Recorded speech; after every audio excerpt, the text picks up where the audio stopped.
Hi! Ruthless has finally arrived, also referred to as hard mode, and that is what this video is going to be about. For those that are not in the know and haven't heard much about this, this is a new game mode which is being developed as a side project by two of the developers. Just an extra thing. It does not take away from development time of the actual game. It's not like, super extra supported.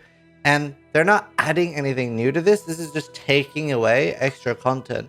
So the name of the game is Tedium, and this is basically going to be a mode for very, very few people, which is why it is met with a lot of backlash, because a lot of people don't understand that it isn't taking away from the development time of the game and think that this is something that they're working hard on.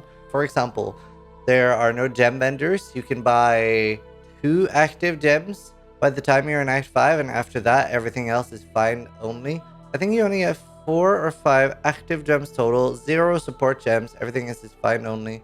And there's no crafting bench, barely any currency drops, barely any loot drops at all. So you're basically like, I had blue gear for killing Kitava in Act 10, and it's been really interesting. There's also no movement skills, which is what I thought I would dislike the most. It is currently in alpha. It will be free for everybody to join alongside the 3.20 Forbidden Sanctum League when it goes live at launch. So I like it a lot more than I thought. I especially was a little... I know, I didn't like the idea of the no movement skill thing. And I saw a tweet by Noogie saying he feels the game is better with no movement skills. I don't know if I agree with that. I definitely feel like there should be like a 1-minute cooldown or something. I think of it more as a completely different game. This is no longer Path of Exile. And I've already decided this is definitely not something I'm maining. It's not something I'm going to League start. I simply prefer the normal fast Path of Exile more. Like Sentinel was peak Path of Exile for me. I've never had so much fun. And Ruthless is none of this, but it is still exciting. Like, for example, this clip. Oh! That is literally just me finding an alteration. And the reason that's so exciting is that the vendors can still sell +1 cold or +1 fire weapons and scepters, so you can like remake characters. And somebody in trade chat was like, I have one. Does anyone have an ult? And then I found an ult before he leveled up and the vendor would have reset. So I managed to get that. But I can look over my gear. I have insane gear for Ruthless, and we are now at played 18 hours. My best piece of gear is my boots. These are insane. I literally pogged the fuck out when I got them. Showcase here. At least white map.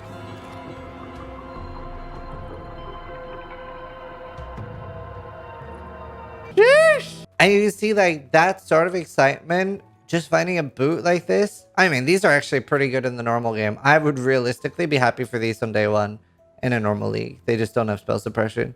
My belt is really, really good. I actually have a literal god tier 1. Obviously, the resistor a bit low, but, I can hopefully find it at 2 exalts eventually, because this is definitely something I would exalt twice. This is insane, and obviously it has a high implicit too. Blessed orbs, I've only found 1.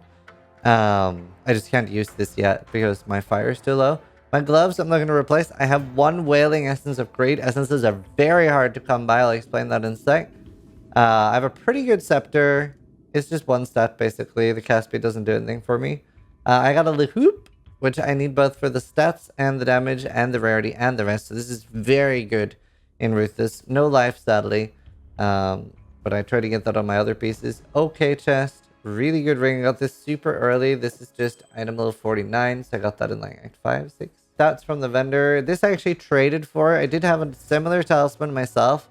But the reason I wanted this is +6 all attributes. So I'm literally just using this for the +6 attributes.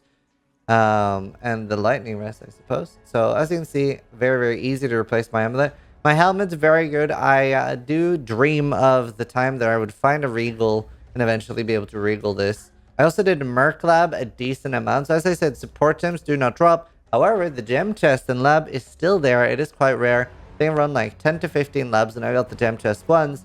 But the gem chest did bless me with an FEKC. FXC is very, very strong for the build I'm playing. I am playing Cold Dot. And I also have Energy Leech support, which is, most of the time just 14% more damage, or 23 sometimes. This is 22 and skill duration. Then I managed to get a Vol Cold Snap on my first try. Very happy with that. And my Vortex is already level 17. It would probably take me a week and a half to get level 20. I think maybe go a bit faster once I start hitting tier 16s. And yeah, I am using Void Sphere. That's because no movements. If I run into a blue pack, I can like Void Sphere. Kind of end up wanting to use logout macro more than normal in this because things like corrupting blood and stuff, in the start, people are like, I'm just dying. What do I do? I'm like, you need to log out. Like, because you don't have a way to get ignite or corrupting blood immunity. I haven't actually had to log out that much because it is a lot slower paced. But yeah, that's pretty much my gear. I'm using clarity. I have no other auras. I am begging and wanting a blasphemy so bad. You can 3-to-1 support gems. 3 support gems you can sell for a random of the same color. I do have pride to trade, so I want to try to trade my pride for a blasphemy if somebody finds one. What else? I have Swift Affliction. I really want a 4-link. 2 blue, 2 green, so I can put LMP with my Creeping Frost. The Intensify is just there for a bit more AoE. I have a Temporal Rift, which is going to be your only shot at killing Ubers and things like that in this mode. So the way it works is you have an activated aura, and you can see here, I think you could have kept it lower level and it'll last. So you basically teleport to the last one. Now, this is going to require an insane amount of practice.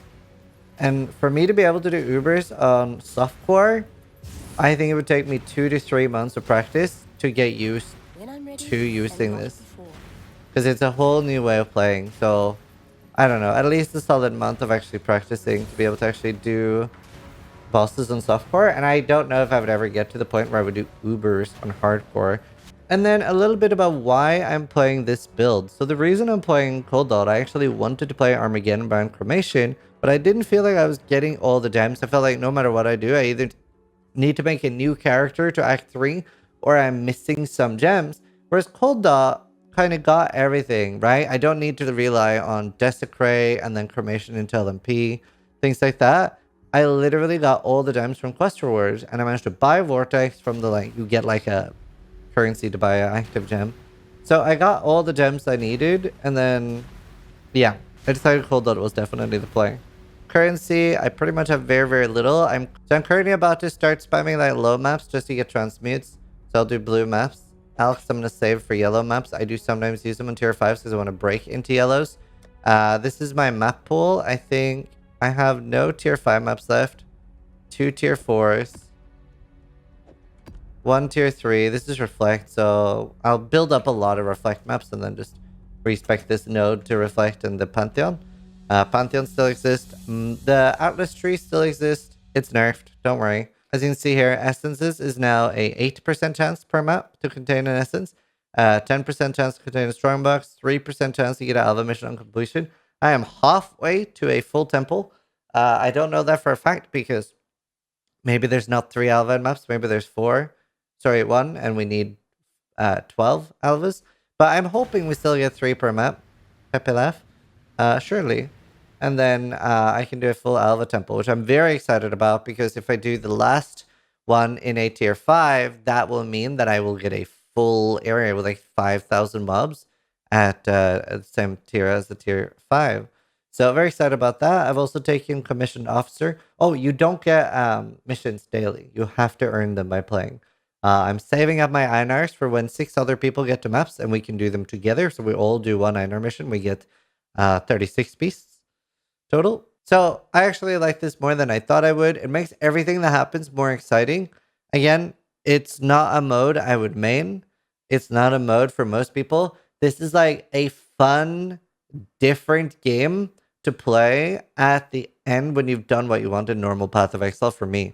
There will be some people that love and adore this mode. And I do, but not enough to main it. Honestly, Sentinel Path of Exile was peak for me.